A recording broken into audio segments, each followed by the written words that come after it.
And next another example, suppose capital A and capital B are two events with the corresponding probabilities are P of A equals 0.5, P of B equals 0.4 and P of A intersection B equal to 0.3. And find the probability of A does not occur and neither A nor B.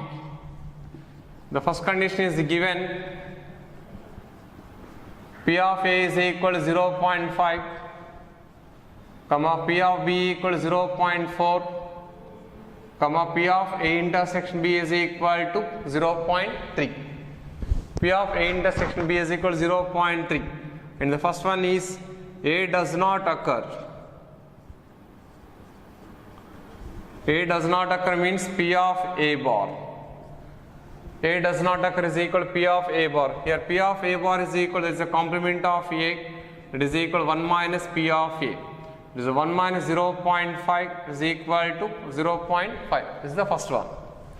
And the second one, neither A nor B. It is equal to P of A bar union B bar. P of A bar union B bar.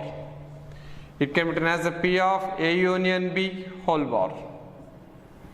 It can be written as the P of A union B whole bar. Neither A nor B, it is a P of A bar intersection B bar, that is equal to P of A bar union B bar. It can be written as 1 minus of P of A union B. It is equal to 1 minus of P of A union B is P of A plus P of B minus P of A intersection B.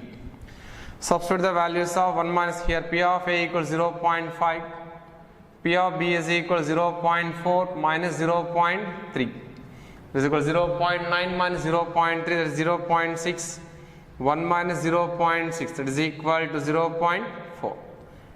There is a neither probability, neither A nor B. The probability that neither A nor B is equal to 0.4.